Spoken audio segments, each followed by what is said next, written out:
Muy bien, hermanos, tomen asiento y acompáñenme por favor al capítulo 22. Tengo que leer muchos capítulos, así es que voy a tratar de parafrasear algunos de ellos y avanzar al máximo posible en los textos. Amén, ¿lo tienen todos? Capítulo 22. Israel viene ahora y se encuentra frente a una región que se llama Moab. Recordemos por favor quién es Moab, de dónde viene el nombre Moab. ¿Qué significa el nombre Moab? No, sí, los moabitas, pero el significado del nombre Moab, muy importante. No se lo sabían. Moab significa hijo de mi padre. Importantísimo, importantísimo, importantísimo. Porque hijo de mi padre significa que las hijas de Lot tuvieron relaciones con su papá. Y de las relaciones con su papá, ¿cómo se llaman relaciones entre padres e hijos? Se llama incesto. Cuando hubo incesto de las hijas de Lot, nacieron dos hijos. Uno se llamó Moab y el otro se llamó... Hello. Uno se llamó Moab y el otro, ¿cómo se llamó? Los amonitas y los moabitas. Es importante esa información, es muy importante porque esos pueblos en el transcurso de todo lo que estamos viendo los vamos a tener que considerar. Muy bien, hasta allí, junto a Jordán, frente a Jericó. Observen que aquí nos da datos ya importantes. Junto al Jordán, frente a Jericó, porque ya un poco más adelante vamos a ver qué va a pasar ahora con Josué. Recuerden que ahora ya viene José. Aquí hay una historia interesante y es que el pueblo de Israel viene en camino ¿a dónde? A la tierra prometida. Están a las puertas de entrar a la tierra prometida. Vienen y ellos solicitan permiso para pasar por la región donde está el rey Azoc y el rey Og. ¿De acuerdo? ¿Recuerdan eso? Solo para leerlo. Y los dos reyes les dijeron, no les vamos a permitir el paso a ustedes por nuestras tierras. Entonces, ¿qué hace Moisés? Dice, pues no lo hacen por las buenas, nos tocará por la fuerza. Entra Israel. Aquí hay algo que debemos resaltar. Recordemos que Israel no viene de ser un pueblo guerrero, pero ha ganado todas las batallas. Esto es muy importante. Ahora, Israel toma estas dos regiones, las de Lisón y las de On, se apodera de todas las riquezas, porque cuando hay una guerra y hay victoria, básicamente lo que el ganador hace es que, ¿cuál es su triunfo? Toma posesión de las tierras, toma posesión de los dineros, digamos del capital, se apropia de los tesoros. En este momento tenemos a un Israel extremadamente rico. Se han enriquecido de una manera impresionante. ¿Por qué dejo ese dato allí? Porque lo vamos a considerar enseguida. Y vio Balac, hijo de Zippor, diga conmigo, Balac, hijo de Zippor. Zippor, recuerden la palabra Zippor. El nombre Zippor significa pájaro. Zippor significa pájaro. ¿Ustedes recuerdan qué significa Séfora? ¿Cuál es el nombre correcto de Séfora? Sífora. Porque Sífora significa pájaro. Esto es muy interesante. Ya lo habíamos visto cuando aparece en escena Sífora, que se casa con Moisés. Y en aquel tiempo dijimos que significaba Zippor, Sípora, significa pájaro. Aquí vemos otra información importante, ya eso lo vimos en los estudios, yo estoy tratando de resumir para que avancemos. ¿Por qué nos menciona el nombre del padre de Balac? Es muy importante y nos dice que Zippor significa, o sabemos que Zippor significa o traduce pájaro. Todo lo que Israel había hecho al amorreo. Porque Zippor, que significa pájaro, significa que tiene la posibilidad de ¿qué? ¿Qué hace un pájaro? Volar. ¿Y qué hace un pájaro cuando vuela? Tiene la oportunidad de ¿qué? De ver. ¿Qué es lo que estamos haciendo en las guerras hoy? ¿Qué hacen hoy los satélites? ¿Qué hacen hoy los drones? El dron sobrevuela las zonas de seguridad de militares de las naciones, sobrevuela y ve y ubica y establece. Aquí esta información es muy importante porque Balac tiene la posibilidad de ver. ¿Qué ve Balac? Balac inmediatamente nos dice, vio a un pueblo de Israel venir hacia su territorio. Amén. Y Moab tuvo gran temor a causa del pueblo, porque era mucho, y se angustió Moab a causa de los hijos de Israel. Y dijo Moab a los ancianos de Madián, subraye Madián, porque aquí hay otra información extremadamente importante. ¿Quiénes son los hijos de Madián? Recuerda que cuando Moisés fue al destierro en el desierto, 40 años, se encuentra en Madián. ¿Con quién? Con Yitro. ¿Quién es Yitro? El que pasa a ser suegro de Moshe. Pero Yitro es un sacerdote. Y en el estudio que nosotros hicimos en ese recorrido, en ese parashá, concluimos que Yitro se convierte, recibe la Torá, conoce de la Torá, se hace un sacerdote de Torá, tanto así que Yitro tomó a todo el pueblo de Israel y en particular a Moshe y le dijo: Moshe, es que tú no puedes estar desgastándote con millones de gentes dándoles a cada uno una palabra. Toma líderes, fórmalos, establécelos y asígnales a ellos responsabilidades. Entonces Yitro y Madián son muy importantes porque recordemos que Séfora era una madianita. Pero ese madianita, ¿qué significa? Ese madianita significa que ellos ya conocían o entraron a conocer Torá. ¿Hasta ahí vamos bien? Observen que la información que estamos leyendo tenemos que irla desmenuzando para entender. Ahora dice Balac, ahora lamerá esta gente todos nosotros nuestros contornos como lame el buey la grama del campo. Y Balac dijo a Zippor, y Balac, hijo de Zippor, era entonces rey de Moab. Aquí hay algo interesante, ¿por qué? Porque Moab aquí es rey Balac es rey de ¿quién? De Moab. Pero Balac no era un moabita. Tal vez si ustedes vieron el video, y le agradezco a una persona que me envió y me hizo la corrección, estaba muy emocionado con la historia, mencioné que era un rey amonita, me equivoqué allí en la corrección, gracias por la persona que me hizo la corrección. No, Balac es rey de Moab, pero no es un moabita, él es un madianita y se ganó la posición de rey, no se la ganó porque él venga de una descendencia real, él se ganó esa posición en las batallas, cuando entró en batalla y se hizo fuerte guerrero, entonces conquistó ese lugar, lo nombraron rey, siendo madianita, era el rey de los moabitas. Solo para mencionarlo y de paso hacer una corrección que tenía pendiente en cuanto al video. Gracias. Muy bien. Ahora, por tanto, envió mensajeros a Balán, hijo de Beor. Otra información importantísima. Ahora sí, hermana Alice, Beor significa burro. Y observen que aquí, no voy a entrar al detalle porque ya lo explicamos en el estudio bíblico, ustedes seguro lo vieron, pero aquí hay algo interesante. Cuando nosotros de alguna manera en nuestros países es muy típico hablar de conceptos de brujería, hechicería y todas estas cosas.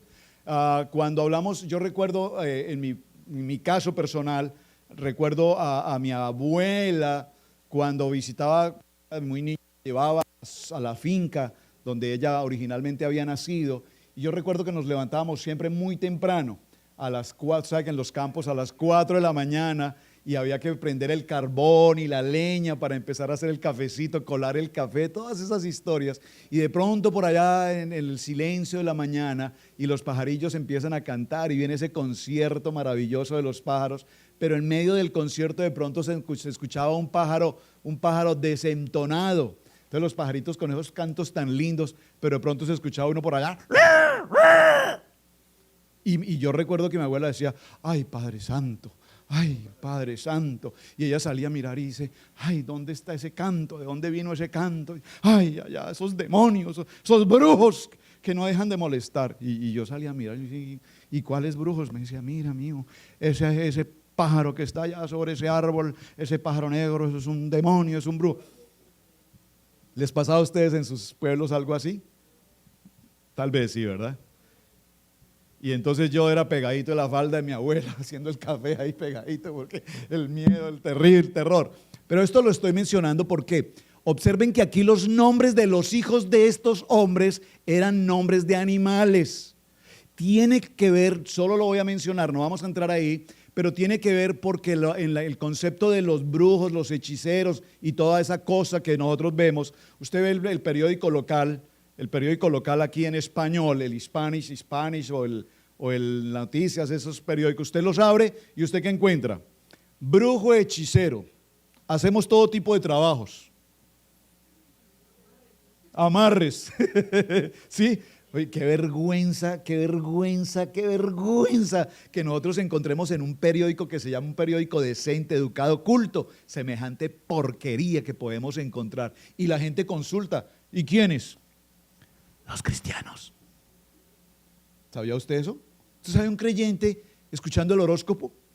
¿Usted sabe un creyente que le lean el café, que le lean el chocolate, que le lean las cartas? Los creyentes. O sea, esto lo menciono porque no quiero que esto le parezca extraño. ¿Ah? Compran la lotería, sí, exacto, etcétera. Y estos personajes utilizan nombres normalmente de animales. Ahora, es muy importante esta información que acabamos de recibir porque tenemos que retomar un poquito la historia. Solo lo voy a mencionar, usted puede estudiarlo en casa o vaya a nuestro parashá de aquel entonces, porque ustedes seguramente recuerdan a un hombre llamado Labán. ¿Quién es Labán? Balac, rey de Moab. Balán, el adivino. Balaam, ¿quién es? El papá de Raquel y de Lea. ¿Familiar de quién? ¿De quién es familiar Labán? ¿De quién? Jacob, ¿recuerdan? Isaac tiene dos hijos que son Esaú y Jacob. ¿Quién es la mamá de Esaú y Jacob? Rebeca. ¿Y Rebeca es familiar de quién? ¿Qué grado de familiaridad tienen? Hermanos. Miren, esta historia que hemos estudiado durante todo el año es para que conectemos lo que estamos mencionando, porque cuando conectamos el estudio bíblico entendemos la palabra. Entonces, ¿qué sucede? Labán se convierte en el gran, ¿cómo lo puedo poner? En el mero, digámoslo en español, en el Mexican Spanish, digámoslo, se convierte en el mero de la brujería, hechicería. Labán es quien escribe y codifica todo tipo de ritual, cuántos pócimas, cuántas gotas, cuántas fotos que debes traer, que aquí, que la ropa, que la prenda, todo eso lo escribe Labán. ¿Cómo podemos establecer eso? Recuerden cuando Jacob decide salir de la casa de Labán con sus esposas y sus hijos, ya con 4 esposas y sus hijos y sus ovejas y todo lo demás. ¿Qué es lo que hace quién? Raquel. ¿Qué hace Raquel? ¿Qué se lleva? Los ídolos. Usted se pregunta, ¿qué son esos ídolos? Solo lo voy a mencionar. Labán tenía entre esos ídolos calaveras, es la costumbre. Bueno, los que conocen, espero que no sea el tema aquí, pero voy a tratar de explicar porque yo no conozco esa historia. Lo poquito que he estudiado sobre el tema. Las calaveras, los brujos, como Labán, tenían el poder. ¿Los brujos tienen poder? Pues claro, tienen el poder de las tinieblas.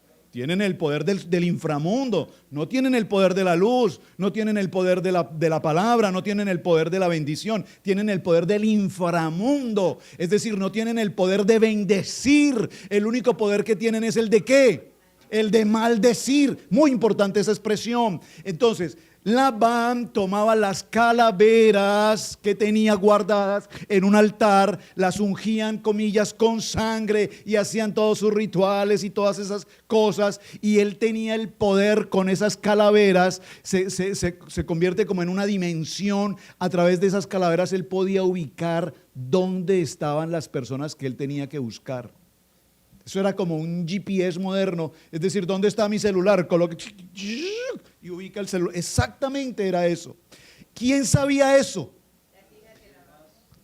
¿Por qué razón Raquel tomó los ídolos, que son estos elementos, y se los llevó? Porque ella dijo, si yo le dejo esos elementos inmundos a mi padre, entonces va a ubicar nuestra posición cuando salgamos con Jacob y nos va a buscar, nos va a perseguir y nos va a hacer regresar. ¿Me están entendiendo? Ella conocía el poder que había ahí en esos elementos. Por esa razón ella se los quita al padre. El padre, cuando los persigue y finalmente un hombre que conoce el desierto los encuentra, él no vino a buscar a Jacob, ni vino a buscar las ovejas, ni vino a buscar a sus nietos, ni a sus hijos. ¿Qué fue lo que él buscó? Sus ídolos. Tiene un nombre especial, Terafín creo que se llama, no lo voy a buscar, pero en el video está. Eso era lo único que él quería, porque él ahí tenía el poder de toda su maleficencia. ¿Están de acuerdo? Hasta ahí vamos bien. Siguiente, sigamos leyendo. Entonces, ¿qué hace? Por tanto, Balac envía mensajeros a Balaam, hijo de Beor, en Petor. Aquí la palabra Petor es muy importante, porque aunque Petor es un nombre geográfico, si usted se toma el tiempo de ir a los mapas geográficos de esta época en la Biblia, usted va a encontrar que la palabra Petor no aparece, esa ciudad no aparece. No aparece la palabra Petor, pero más adelante, y solo lo voy a mencionar en Deuteronomio 24, dice Petor, región de Mesopotamia. Ahí ese dato sí es muy importante, porque lo que no nos indicó en Números nos lo va a indicar en Deuteronomio. Y ahora sabemos que Petor es un lugar que está ubicado en la región de Mesopotamia. ¿Por qué es tan importante esa información? Porque de Mesopotamia venía ¿quién? Nada más ni nada menos que Abraham. Por lo tanto, eso nos muestra que este hombre llamado Balaam conocía con absoluta claridad toda la historia de Abraham, posiblemente algún nexo de carácter familiar. No voy a entrar ahí porque me van a decir de dónde, compruebe que eso es así, pero la conexión de Balaam con la conexión de Abraham en algún punto, sea familiar o sea simplemente de paisanos, pero conocía, donde quiero llegar es que conocía la palabra. Ahora, ¿por qué lo resalto así? Porque conocía la palabra, pero la palabra no la utilizaba para bendición, sino la utilizaba para uso personal, beneficio propio. Y ahí es a donde tenemos que llegar con toda esta historia hoy, porque hoy conocemos a muchos grandes hombres que conocen la palabra, pero el uso de la palabra es un uso para beneficio personal y no para el propósito del cual la palabra se hizo. ¿De acuerdo? ¿Vamos bien? Sigamos. Dice entonces: ven ahora pues te ruego, maldice a este pueblo porque es más fuerte que yo. Voy a tener que parafrasearle la historia porque es mucha historia la que hay aquí. Envía a los ancianos de Moab y envía a los ancianos de Madián a la casa de Balaam. Balaam recibe a esos hombres. ¿Qué es lo que ustedes quieren? Nuestro rey Balac quiere que tú vayas a su casa porque necesita que haga un trabajo. Dice el texto bíblico que estos hombres llegaron a la casa de Balaam y traían ¿qué? Presentes ¿qué? Traían el pago para sus adivinanzas. ¿Lo quieren que lo lea o puedo parafrasear? Porque es que si lo leemos me demoro un poquito, pero vamos a hacerlo porque esto es muy importante. Envió mensajeros a Balaam, hijo de Beor, en Petor, que está junto al río de la tierra de los hijos de su pueblo, para que lo llamasen diciendo: un pueblo ha salido de Egipto. ¿Cuál pueblo salió de Egipto? Israel. Y he aquí que cubre la faz de la tierra y habitan ahora delante de mí. Ven pues ahora, te ruego, maldice a este pueblo. Hasta aquí observen, muy importante en la lectura, hasta aquí en ningún momento Balaam sabe que al pueblo que tiene que maldecir es Israel. Solamente la información que le dieron los mensajeros fue ¿cuál? Un pueblo que salió de Egipto. Todos sabemos que el pueblo que salió de Egipto es, pero también con los israelitas salieron ¿quiénes? ¿Quiénes?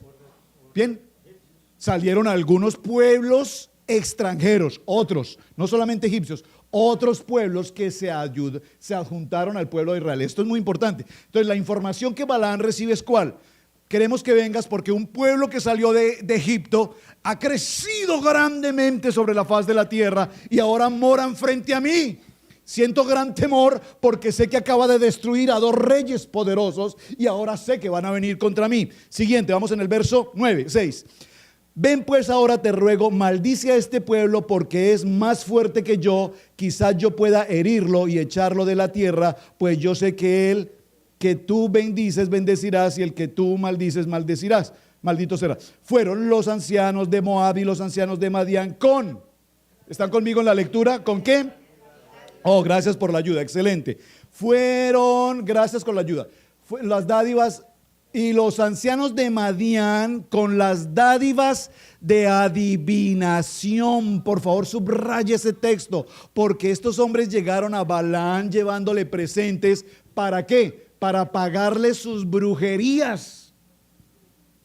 Voy a ponerlo en términos de hoy. Vamos al periódico, hacemos el trabajo, como dijo hermana, ¿qué dijiste? Las limpias, los amarres, hacemos el trabajo, te hacemos el trabajo. Trae las dádivas de la adivinación. ¿Cuáles son las dádivas de adivinación? Trae la ropa interior, trae las fotos, trae un cortecito de cabello, si puedes un poquito de su sangre. ¿Qué más traen? ¿Qué más? Díganme. ¿Qué otra cosa? Ropas, ¿qué más? ¿Me están captando? Me detengo allí porque quiero que entiendas.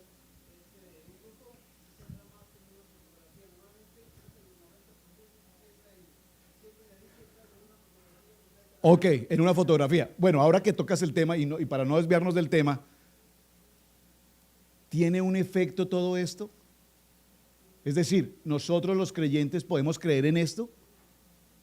Si nosotros como creyentes creemos en la fotografía que le ponen los alfileres y el muñequito que lo llenan de agujas y que me están haciendo un trabajo, y que es que yo de pronto escucho personas que dicen: ay, pastor, es que quiero contarle algo está pasando en mi vida, es tan raro, mira, esta mañana me iba a levantar de la cama y me caí de la cama, y entré a la ducha y me caí en la ducha, y fui a servir el café y se me regó el café, y salí al carro y el carro no me prendió, y iba por el carro y se me quedé sin gasolina, y llegué al trabajo y llegué tarde. No, pues lo que pasa es que entonces la gente dice: yo siento que como que me están haciendo algo. Ay, pastor, yo siento que como que me están haciendo un trabajito. Pues mire, se quedó sin gasolina porque usted no está pendiente de la gasolina de su carro. Se llegó tarde porque usted duerme hasta tarde. Se le cayó el café porque es un baboso que no se da cuenta cómo servía el café. Por favor, deje de pensar en las tonteras, porque no puede haber un creyente en la palabra, un creyente en la sangre de Yeshua, que esté pensando que le pusieron un muñequito de agujas y se le derramó el café en la casa. Por favor. Espero que no tenga ese modelo aquí en la casa. Espero que eso no esté en la iglesia. Espero que eso no esté en tu corazón, porque ningún arma forjada por brujos, demonios, satanistas, hechiceros, maldicientes sobre tu vida te puede tocar. De lo contrario, si eso no es así, mi hermano, I'm so sorry, estás en serios problemas. Si tú todavía estás creyente que allá afuera alguien habla mal de ti, si tú todavía estás pensando que alguien te juzga, si tú todavía estás pensando que alguien soltó una palabra sobre ti y tú desconoces el poder de la sangre de Cristo, perdóname, I'm so sorry, necesitas convertirte. Necesitas convertirte. ¿Usted cree que nos dijeron a nosotros hace 6, 7 años, 8 años, que nos dijeron en la ciudad de Asheville? Pastores, porque es que el enemigo Satanás envía informantes. ¿Y quiénes son los informantes? No, los informantes, ¿quiénes son? Los hermanos de la iglesia, los cristianos. Llega un informante cristiano y nos dice: pastor, le tengo una noticia. Ay, es que no sé ni cómo decirle pastor, pero un familiar mío con otros hermanos de la iglesia se reunieron y fueron a donde una bruja. A propósito, es colombiana, ahí en la Pulga. Y es que esas colombianas tienen un poder. Y fueron a la Pulga y llevaron la fotografía de ustedes y los maldijeron. Y yo le dije a la hermana: pues, ¿y cuánto les cobraron? Les tocó pagar, usted no se imagina, un montón de dinero. Pues llévales un mensaje a estas personas, diles que perdieron su plata, que no sean tan ignorantes. ¿Me están entendiendo esto? Porque si usted como creyente cree lo que el Satanás viene y le dice a su oído con un mismo hermano de la congregación, estamos graves. Estoy hablando de Balaam porque quiero que entendamos para dónde voy con la historia. ¿Vamos bien? Entonces trajeron las dádivas de la adivinación y entonces llegaron a Balaam y le dijeron las palabras. Balac, él les dijo: reposad aquí esta noche y yo os daré respuesta. reposad aquí esta noche y yo os daré respuesta. Él les da entrada a su casa, a donde él practica toda su brujería, su hechicería, los tiene allí y les dice: yo voy a practicar lo que yo sé practicar y espero a ver qué Dios me habla. Dígalo conmigo, ¿usted ha escuchado a alguna persona que usted sabe que practica cosas inadecuadas, inapropiadas, indebidas, que dice: déjame decirte, voy a hablar con Dios, voy a orar para ver qué Dios me dice? Y lo llaman magia blanca. Ay, pastor, es que yo conozco un brujo, pero es que yo no conozco un brujo de esos de la mano negra. Yo conozco uno de la mano blanca. Él ora y habla con Dios. Ignorancia. ¿Desde cuándo aquí hay magia, brujería santa? En su corazón puede que lo haya. Eso no existe, hermano.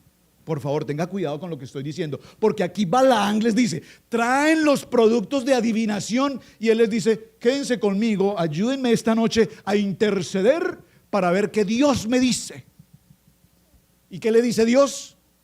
Porque atención, aquí hay un punto interesante. ¿Dios le habló? ¿Dios le habló a este hombre? Pregunta, atención a la pregunta. ¿Le habla Dios a un demonio? ¿Le habla Dios a un brujo? Pero por favor, Dios le habla al que le tenga que hablar. ¿Le habla Dios a un borracho? ¿Le habla Dios a un alcohólico? ¿Le habla Dios a un homicida? Le habla al que le tenga que hablar. Miren, Dios, ¿a quién le habló? A Agar. Agar, una egipcia que no conoce del Señor, se va al destierro. Abraham le entrega agua y pan, los lanza al desierto a morir. Ya están para morir, allá está su hijo. Y Agar dice: no quiero ver morir a mi hijo. Y se hace a un lugar, dice, a la distancia de una piedra, de lanzar una piedra, se hace aparte y dice: no quiero ver morir a mi hijo. ¿Y quién se presenta? Un ángel, un malaj. ¿Y qué le dice? Así te dice Dios: regresa, ahí está la fuente de agua, mírala, aquí hay agua. ¿Y era Agar una mujer creyente? Pero ¿qué pasó ahí? Ella regresa y le dice a Abraham: creo en el Dios con el que tú hablas, creo en el Dios que tú ves, porque se me presentó en el desierto y me dijo y me habló. ¿Me están entendiendo? Hubo un faraón, un rey que tomó a una mujer llamada Sara. Cuando pasaron por esa región, y tomó a Sara y la vio hermosa y quería casarse con ella, y Abraham dijo: es mi hermana. ¿Mintió Abraham?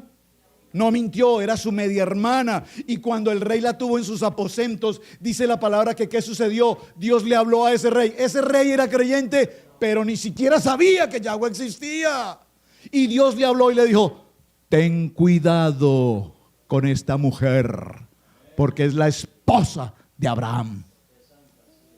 ¿Están conmigo? Entonces observen, si Dios le habló a ese rey, ¿Dios le puede hablar a Balaam? ¿Estamos claros en el ejercicio? Porque es que la pregunta dice: ¿pero cómo Dios le puede hablar a un adivino? Bueno, Dios no le va a hablar a un adivino para decirle: mira, amárralo más fuerte, póngale dos alfilercitos más, que ahí funciona.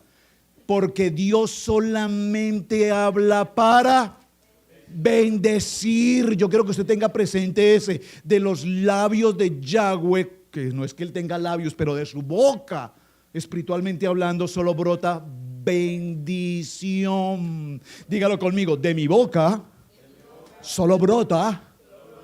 Créaselo yo. No se rían, espero que sea así.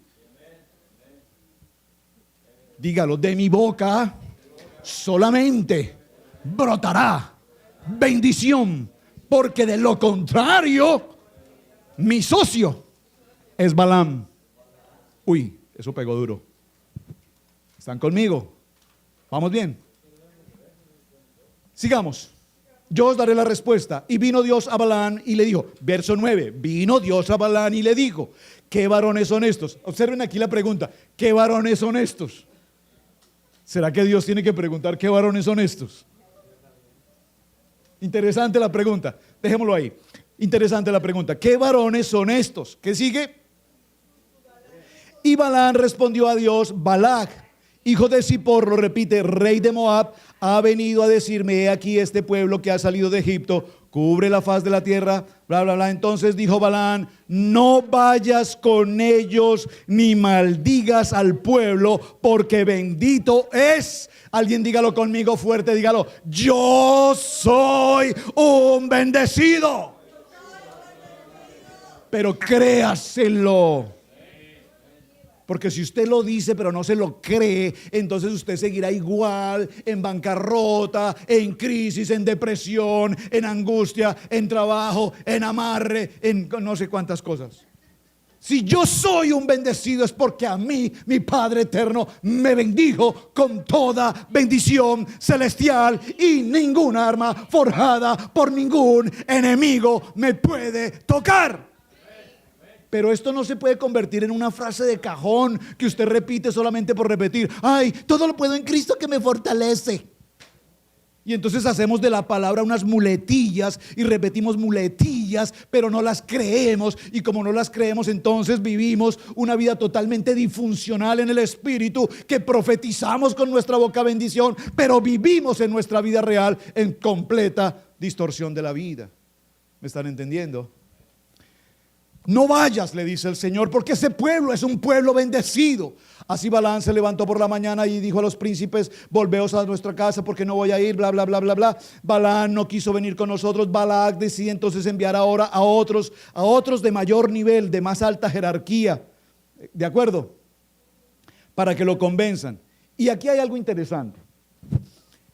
Atención, ¿qué le dijo Dios a Balaam? No vayas. Viene un segundo grupo de hombres ya de más posición, de más jerarquía, de posición, hombres ya de realeza. Venimos a llevarte con nuestro rey Balac. Lo que él quiere que tú hagas es esto. A cambio de eso te va a entregar fortuna, a cambio de eso te va a dar economía, te va a dar oro, te va a dar posiciones.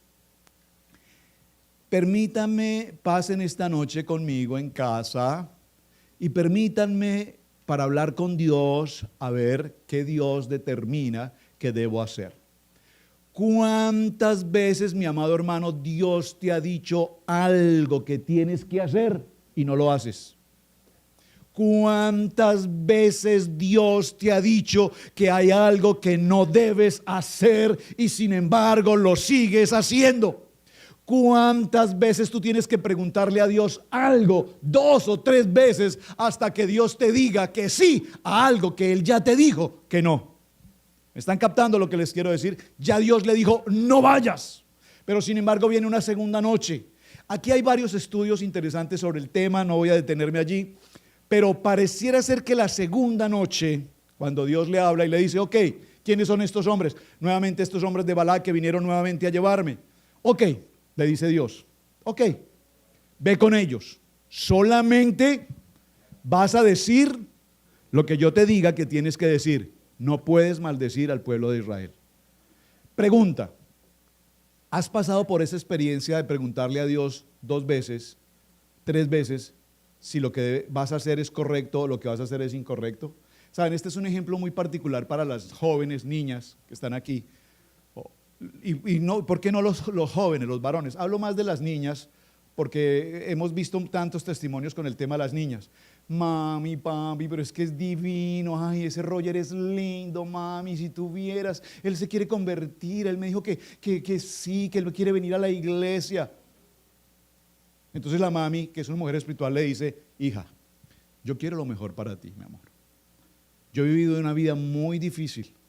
Mira nuestro matrimonio, cuántas pruebas ha pasado. Y yo amo profundamente a tu esposo, a tu papá, y tu papá y él me ama profundamente. Somos un matrimonio normal, pero mira cuántas dificultades tenemos que pasar.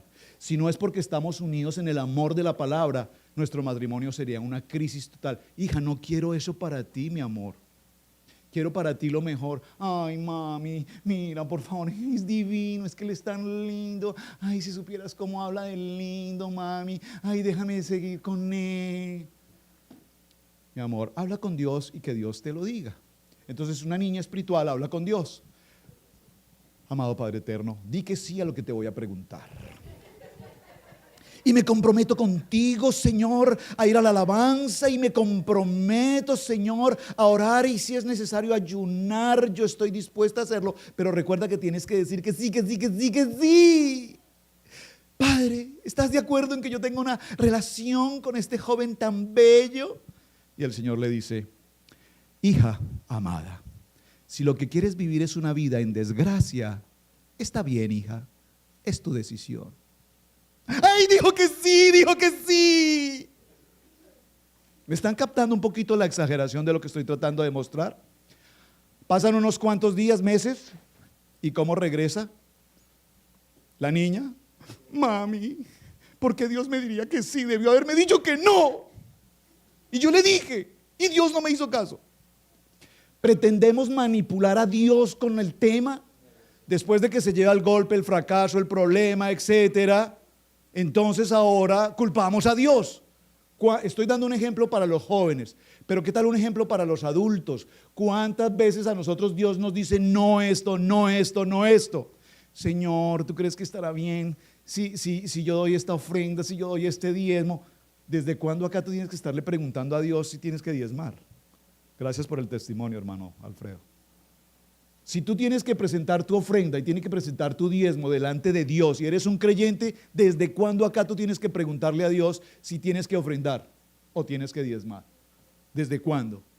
Porque Dios, ¿qué te va a decir? Hijo, desde que me recibiste en tu corazón y estás en obediencia, lo que tienes que hacer es ¿qué? Obedecer. No entiendo por qué tú me estás preguntando eso hoy. Es más, te pido algo, que no sea el 10, porque la iglesia se acostumbró al 10. Quiero que des el 20. Uy, no, rebájale un poquito ahí sí tampoco. ¿Saben? Nos malacostumbramos a dar el 10 o nos malacostumbramos a dar menos, porque no nos alcanza, porque no nos alcanza, porque no nos alcanza, pero porque no estamos en obediencia. ¿Están conmigo en a donde quiero llegar? Siguiente. En toda esta historia, para seguir parafraseando, usted ya conoce la historia, estoy seguro que ¿ustedes leyeron el texto esta semana todos? Todos, entonces, porque necesito avanzar porque hay muchas cosas aquí. Viene la siguiente parte de la historia que es muy interesante. ¿Cuál? Balaam decide ir porque según ya Dios le dijo que sí, que puede ir. Va. ¿A qué hace Balaam? ¿A quién lleva consigo? Su automóvil, el asna. Observen que no dice que es un burro, sino es una burra. No voy a entrar en ese detalle porque eso es demasiado delicado. Es demasiado delicado y no quiero entrar en este momento. Pero es una asna. Es una asna. Cuando él va con la asna en el camino, ¿se le presenta a quién? Por favor, vamos a mirar esto solo por un minuto. Verso 22. Y la ira de Dios, observen, y la ira de Dios se encendió contra Balaam porque él iba. Momentico. ¿Cómo así que la ira de Dios se encendió contra Balaam porque él iba? Si Dios le dijo que fuera. ¿No fue lo que él dijo? ¿Me están entendiendo? ¿Cómo que la ira de Dios se enciende con Balaam porque él iba, si según Balaam Dios le dijo que fuera?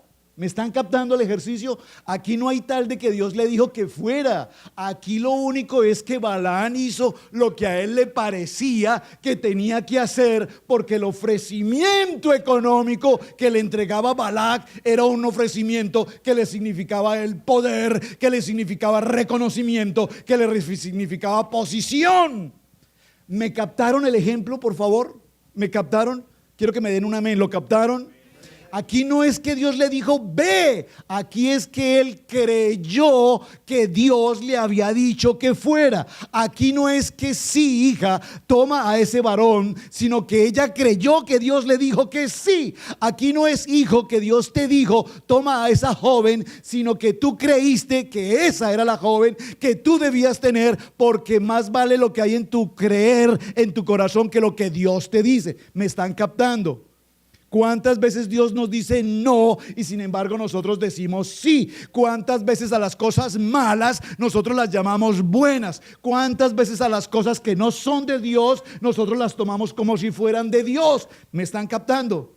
Ahora, la ira de Dios se enciende contra Balaam, y atención porque aquí hay una palabra que sí voy a tener que definir muy cuidadosamente. Entonces, el ángel de Jehová, ¿quién?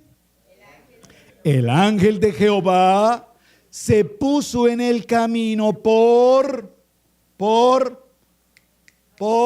¿están las notas? ¿Lo están leyendo en su Biblia? No, léeme la Biblia en el verso 22. Léalo más fuerte, hermana. Por favor, es la primera vez que en la Biblia aparece la palabra adversario. Oye, yo esperaba un amén. O sea, conéctenme con un amén para yo saber que usted me está entendiendo lo que estoy diciendo. Es la primera vez que aparece la palabra adversario. ¿Quién es el adversario? ¿Qué representa ese ángel? Hermanos, si no me contestan no puedo avanzar. Observen, tengan el concepto. Va en su asna. ¿Dios le dijo que fuera? Él pensó que sí. Entonces él decide ir. La ira de Jehová se levanta porque éste está haciendo lo que él creyó que debía hacer, más no lo que Dios le dijo que tenía que hacer. ¿Vamos bien? Va en el camino. ¿Quién se presenta en el camino? Un ángel, un mensajero, gracias. Un ángel. ¿Qué importancia tiene ese ángel allí? ¿Por qué? ¿Se puso como qué? ¿Qué significa la palabra adversario? Defínamela un poco más a fondo, la palabra adversario.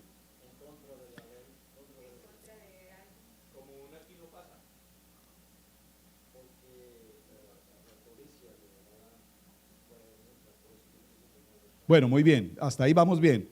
La codicia de Balaam era mucha y aparece la palabra adversario. Tengo que definir este concepto claramente. Si usted tiene el Strong y usted va a su diccionario bíblico, la palabra adversario aquí significa opuesto a, pero muy importante, es la primera vez que la palabra adversario aquí nos está mostrando a Satanás.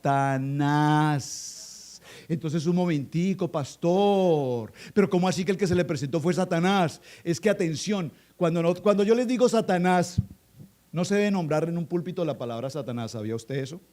En un púlpito se puede mencionar la palabra adversario. Tengo que hacerlo para la enseñanza, pero realmente hoy en las iglesias se habla más de Satanás que de la palabra. ¿Qué Satanás? ¿Qué Satanás hizo? ¿Qué Satanás? ¿Qué los hijos de Satanás? No, la palabra que tenemos que pronunciar es adversario. Pero la palabra adversario aquí tiene un significado de mucho cuidado. Por favor, voy a tratar de explicarlo. Por favor, abran sus oídos espirituales y recíbame esta palabra. La palabra adversario, que es la primera vez que aparece en nuestras Biblias, nos habla de una persona contraria, opuesta. Pero etimológicamente la palabra adversario significa Satanás. Ahora, la pregunta es, ¿cómo es que un ángel de Jehová, Satanás, se presenta frente a Balaam? Atención. Cada vez que en nuestra vida espiritual se presenta un opuesto para que nosotros no hagamos algo que queremos hacer a nuestra voluntad, se llama un adversario. ¿Me está entendiendo esto? ¿Lo expliqué bien? Tú estás haciendo algo espiritual, algo espiritualmente lo estás haciendo, pero Dios sabe que lo que tú estás haciendo espiritualmente no es correcto. Entonces, ¿qué hace Dios? Pone a un adversario. ¿Quién es ese adversario que Dios pone? Un hermano de la iglesia, tu esposo, tu esposa, pastor. Entonces, ¿este que tengo aquí es un Satanás? Sí. ¿Esta que tengo aquí es una Satanás? Sí. ¿En qué sentido? En que si Dios tiene que poner a tu esposo o a tu esposa para que tú no incurras en un pecado, entonces ese adversario Dios lo pone para tu bendición. ¿Me captaron el mensaje? ¿Cuántas veces tú tienes un proyecto de un sueño, una visión, y resulta que tú lo comentas con gentes a la que no tienes que comentarle porque es gente que no tiene ni visión, ni tiene sueños, sino que su corazón está lleno de envidia? Entonces, cuando tú le comentas a esa persona que tú tienes un proyecto empresarial, esa persona que tiene enemistad contigo, envidia contigo, celo contigo, ¿qué hace? Te dice, no, hermana, eso no sirve, hermana. Eso usted quítese ese sueño de la cabeza. ¿Cómo se llama esa persona? Un adversario. Entonces el adversario se presenta bajo dos condiciones. Cuando tú estás en desobediencia con Dios, Dios te envía un adversario. ¿Para qué? Para que entres en el camino. Cuando tú estás frente a una tentación, Dios te pone un adversario para que tú no caigas en la tentación. Entonces, aquí la expresión adversario no es como nosotros lo pensamos, Satanás con cachos y con cola y con un tridente. Aquí el adversario es un ángel de Yahweh que se presenta frente a Balaam y le dice, ¿se le presenta a quién? A Balaam, ¿para qué? Para que no vaya. Porque sabe Dios que va a cometer un error. Y entonces el asna, usted conoce la historia porque todos conocemos esta historia. El asna ve al ángel y se frena en el camino y luego lo recuesta contra la pared y luego retrocede. Y en 3 ocasiones se presenta y el ángel y el asna lo puede ver, pero el profeta, el adivino, el de los amarres, el de los trabajos, no lo puede ver. Por favor, aquí se sucede un milagro sobrenatural. Dígame, ¿cuál es el milagro sobrenatural que hay aquí? ¿Le parece poquito, hermano, que un burro, un asna, hable? Eso es un milagro. Eso es un milagro, es algo extraordinario. No lo vemos desde esa óptica, pero aquí se produce un milagro. Dios, diga conmigo, Dios, Yahweh, abre la boca del animal y los ojos espirituales del animal para que él pueda ver la visión celestial que el pseudo profeta no puede ver. Pero finalmente, para resumir la historia, ¿qué hace el ángel? Se presenta con el profeta y ya se presenta, ¿está bien? Se manifiesta, gracias, con la persona y lo primero que le dice es que no podrás maldecir al pueblo porque Yahweh lo ha bendecido. ¿Estamos bien? Wow. ¿Vamos bien? Sigamos parafraseando un poquito la historia. En 3 oportunidades diferentes, Balaam pretende maldecir al pueblo de Israel. Y siempre le dice a Balac, haré y diré solamente lo que Dios coloque en mi boca. ¿Hasta ahí estamos bien? Hasta ahí nosotros notamos que Balaam ahora está entendiendo por la visión espiritual que acaba de ver que realmente Dios está en control del asunto. Diga conmigo, Dios está en control del asunto. Por lo tanto, mis amados hermanos, que hay una enfermedad, que hay una crisis, que hay cualquier circunstancia sobre tu vida, es que tú no lo puedes creer. ¿Por qué? Porque el propósito, miren, permítame parafrasear otra cosa, tengo tanto en mi corazón que quisiera darles, pero entiéndanme esto. Moisés. ¿Cuál era el poder de Moisés? Moisés, el profeta de profetas, o sea, el gran profeta de la Biblia es Moisés. Dice que nunca habrá un profeta como Moisés. ¿De acuerdo? Era un hombre humilde. Pero ¿cuál era el poder de Moisés? Sí, pero al tener contacto directo, conexión 24 horas, VIP con el Padre Eterno, ¿cuál era el poder de Moisés? No. Bueno, obvio, o sea, sí, evidente, pero el poder, o sea, al tener conexión 24 horas con el Padre, tenía la unción, tenía el favor de Dios, pero hay un poder sobrenatural en él. ¿Cuál es? Hebreos capítulo 4, verso 12. ¿Cuál es el poder de Moisés? No, Hebreos capítulo 4, verso 12, eso es Hebreos 11:1. No, pero no. Dígalo más fuerte. La palabra era el poder de Moisés. Observen, no, pues la Torá obviamente, pero me refiero al poder de la palabra. ¿Por qué? Porque observen, Moisés, Yahweh le dice, Moisés, ve y dile al pueblo. Moisés, dile a la roca. Moisés, háblale al pueblo. Ahí había un poder. O sea, es que no es fácil, hermano, para un líder tomar a un pueblo y decirle, hagan esto. A menos que en la palabra de ese líder haya ¿qué? ¿Cuál poder? El poder de la palabra. ¿Cuál palabra? El poder de la palabra, dígalo conmigo, el poder de la palabra viva, eficaz, penetrante. Ese era el poder de Moisés. Pero por favor observen aquí la historia, porque ahora Balaam tiene poder. Balaam tiene poder. ¿Qué poder? El de la palabra. ¿Qué palabra? No, ¿cuál? El poder de la palabra del inframundo. Observen. ¿Por qué Dios le dice, tú vas a ir allá, pero tú no vas a hablar tu inmundicia.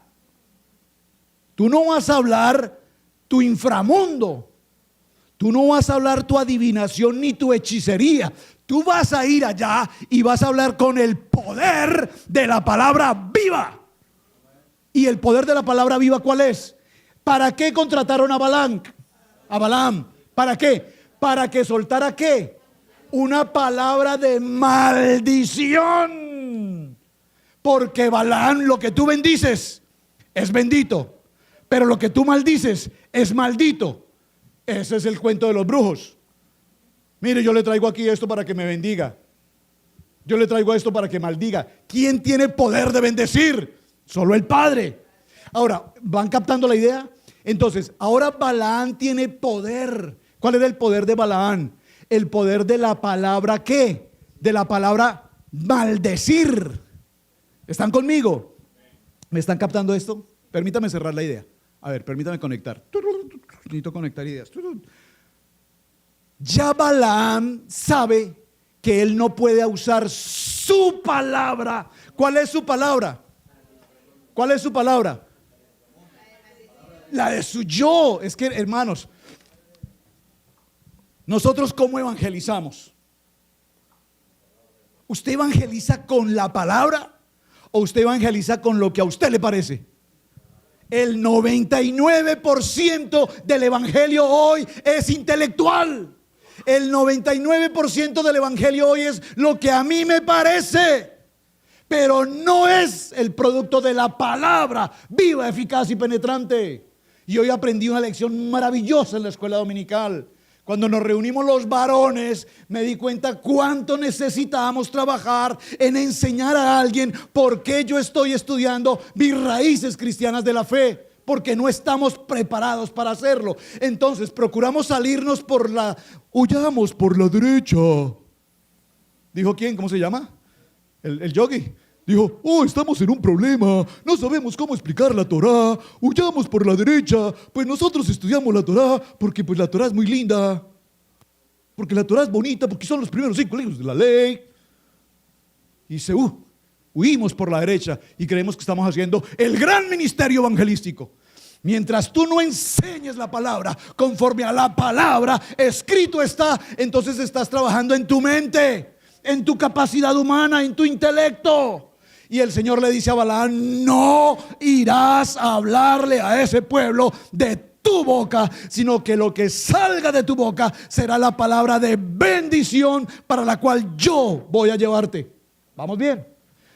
Parafraseemos toda esta historia. Durante 3 ocasiones Balaam le dice, mira, es necesario. ¿Lo llevó a dónde? ¿A dónde llevó Balaam? ¿Y Balaam a dónde? Mire, a los lugares altos. Usted sabe que se practica en el Everest. Se me escapa el nombre de una de las montañas más altas de México, no sé cómo se llama. Pero cuando los hombres de estos documentales y todo esto en México han llegado a las montañas más altas de México, ¿qué se encuentran? Encuentran miles de partes de cuerpos humanos, huesos, calaveras, fémur, húmero, tibia, peroné, huesos humanos, niños sacrificados, esqueletos de aves, de animales, de todo tipo de animales en los altos de las montañas. ¿Por qué? Porque los brujos, como lo estamos viendo aquí, Balac y Balaam, llegaron a los altos de las montañas. Y desde los altos de las montañas, ¿qué le dijo Balaam a Balac? Le dijo, levántame aquí altares. Él estaba pensando en su ¿qué? En su hechicería. Dijo, levantemos altares, sacrifiquemos aquí. Hay algo interesante, léalo en detenimiento y obsérvelo. 777, 7 animales, 7 becerros, 7 animales, 777. Y yo lo llamo aquí el asunto del 777. Observen, 7 tipos de sacrificios. Porque conocía, acuérdense que el hechicero siempre lo que va a tratar de hacer es ¿qué? Imitar la palabra. Porque el hechicero sabe que la palabra es real. Ese sí lo sabe. Porque los hechiceros hablan tanto, porque ellos conocen lo que es la palabra, que son las lenguas angelicales. Ellos conocen ese mundo. Nosotros no. creyentes 30, 40 años en la iglesia y queremos orar en oración, en una oración celestial. Dicen, no, es que nosotros no estamos de acuerdo con eso de las lenguas, porque eso de las lenguas, según mis estudios, realmente esos son idiomas. Y eso, por favor, ¿por qué no nos concentramos en lo que la palabra nos enseña? Porque el mundo, el inframundo sí conoce estos términos. Sigamos en la historia. Vienen los sacrificios. Cuando Balaam va a soltar una palabra, ¿qué sucede? Bendice al pueblo, lo bendice. Al final, para cerrar este capítulo, ¿qué hace Balaam? Le dice, Balac, ¿qué le dice a Balaam? Oye, Balaam, te contraté, te pagué, te honré, te puse en posición como a un rey para que maldijeras a este pueblo. Y en 3 ocasiones lo que has hecho es ¿qué? Bendecirlo. Te voy a decir una cosa, Balaam, no me simpatizas. Vamos a hacer una cosa. Si no me los vas a bendecir, si no me los vas a maldecir, por lo menos no me los bendigas. ¿Se lo dijo? Se lo dijo, ¿verdad? Se lo dijo Balac a Balaam. Si no me vas a maldecir a estos israelitas, por lo menos no me los bendigas, porque cada vez que me los bendigas más miedo, más temor siento. Cerramos esa historia, sigamos avanzando. Al final de esta historia, donde quiero cerrar porque se nos termina el parachá y viene el siguiente de la semana, Pinjas, no se lo puede perder. Entonces, ¿qué sucede? Al final le dice Balac, le dice, ¿sabes qué? Vete por tu camino, vete por tu casa, Balac, no te quiero aquí. No cumpliste el contrato para el cual yo te llamé. ¿Por qué? Porque Dios no se lo permitió. Dígalo conmigo, porque el adversario. ¿Están entendiendo ahora la palabra adversario aquí? Porque Dios en una bendición no quiso que Balaam obrara en su mundo, en su pseudo mundo. Entonces aquí la palabra adversario es muy importante. La palabra adversario aquí tiene 2 significados importantes. Vamos a dejarlo allí. Punto. Cerremos. A la final, ¿qué hace Balaam? Le da el consejo y habla diciendo que la única manera posible para derribar al pueblo de Israel es si el pueblo de Israel entra en pecado. No había posibilidad de derrotarlo con armas, no había posibilidad de derrotarlo con ejércitos. La única posibilidad es que el pueblo de Israel incurriera en una condición de debilidad. Por lo tanto, ¿qué hacen? Envían a las mujeres moabitas. Por favor, observen esto. Detengámonos, ¿me dan 5 minuticos más? Observen esto. Es la primera vez en la Biblia que dice la Biblia que el pueblo de Israel se asentó en una ciudad. ¿Cuál ciudad? No, a la entrada de Moab, Siquim. Observen, es la primera vez que el pueblo de Israel es un pueblo ¿qué? Es un pueblo nómada, es un pueblo que se mueve, lleva 40 años caminando en el desierto, de pueblo en pueblo. Pero es la primera, usted subraye eso en su Biblia, por favor, subráyelo. Es la primera vez que el pueblo de Israel se asienta en una ciudad. Esto es muy delicado, ¿por qué? Porque cuando se asienta una ciudad, lo que el pueblo de Israel hizo fue ¿qué? Vienen de derrotar a 2 reyes, traen riquezas impresionantes, son ricos, demasiado ricos, oro, fortuna. Se asientan en una ciudad. Cuando se asientan en la ciudad, ¿qué ven? ¡Wow! El metro, wow, el mall, mira el Macy's, siempre me hablaron del Macy's. Oh, mira, el Golden Gate, wow, San Francisco. Oh, las discotecas, los restaurantes. Esto le pasó a Israel. Israel vieron a Moab y vieron una ciudad avanzada, vieron una ciudad con muchas comodidades, con mucho luz. ¿Cuánto tiempo pasó? Usted lee ese texto bíblico y parece que es una frase a otra, pero aquí han pasado meses. Ahora, el pueblo de Israel por primera vez visita una ciudad que nunca antes habían visitado. Entraron como turistas, entraron a la ciudad, empezaron a ver los negocios, empezaron a mirar la calidad de las telas, los vestidos, los trajes, los zapatos, las joyas, los privilegios, el plasma, el iPhone 8, el iPhone 10 y dijeron, wow, este Moab es espectacular. Oiga, hermano, ¿y cómo te parecen estas mujercitas de aquí de Moab?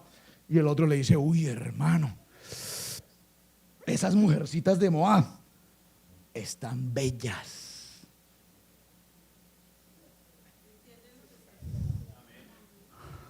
qué bellas las mujeres de Moab.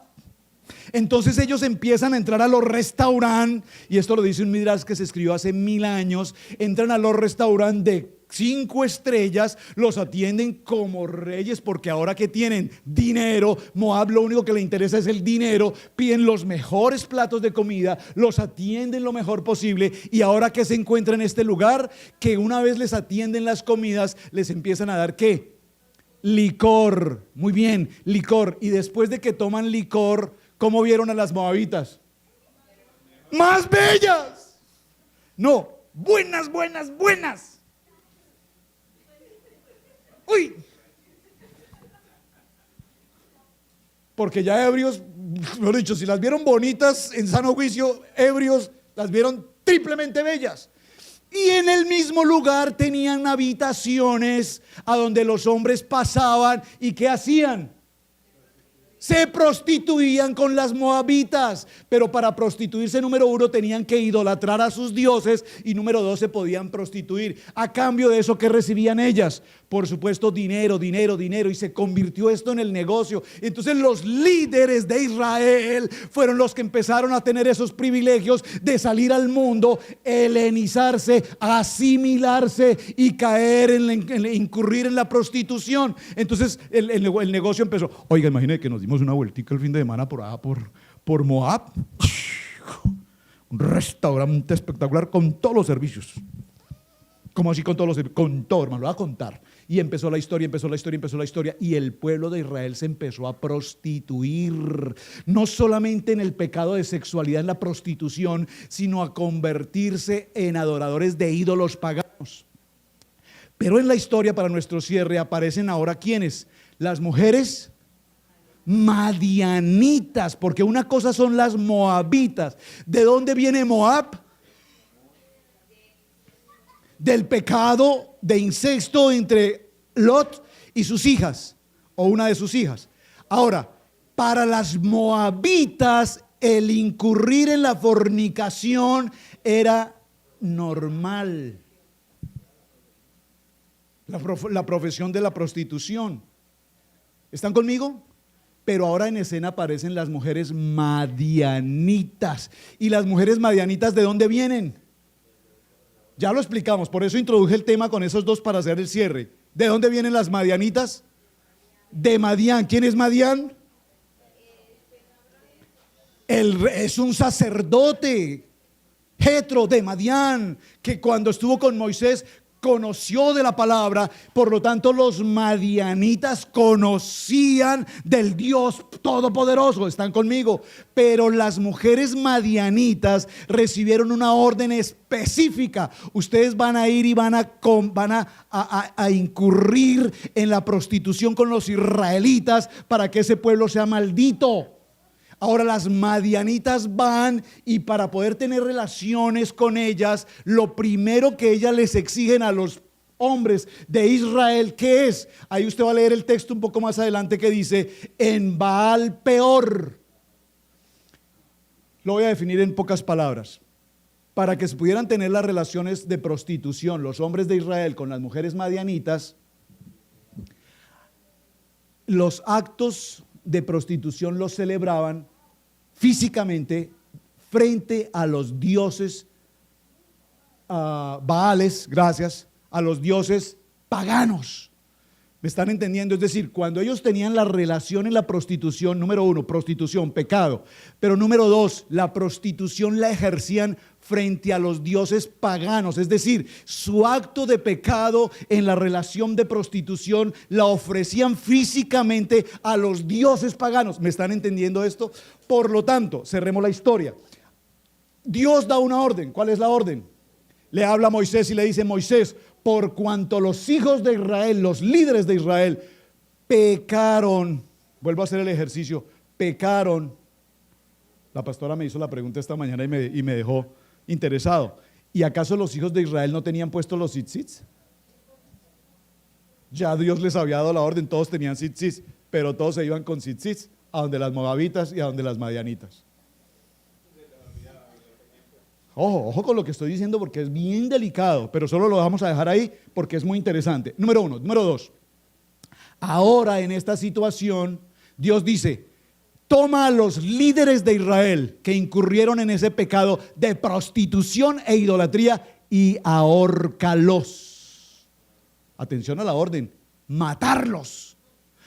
Dice la palabra que Moisés y muchos otros líderes que no habían incurrido en el pecado estaban en el templo orando y llorando por la determinación que Dios había tomado, cuando uno de esos líderes, de los más importantes, tengo el nombre, se me escapa en este momento el nombre, déjemelo pendiente, el nombre de ese líder, vino al templo. No se me adelanten. El líder, no, Fines no. El hombre líder, tengo el nombre del líder y de la mujer. Vinieron al templo y les presentó el líder de Israel, un joven. Hablando de los jóvenes y las jóvenes, tomó a una mujer madianita y la trajo al templo y se la presentó a la familia y les dijo: amada familia, esta es mi nueva novia, tengo pensado de casarme con ella, tiene 3 meses de embarazo, ya había fornicado con ella, estoy parafraseando una historia.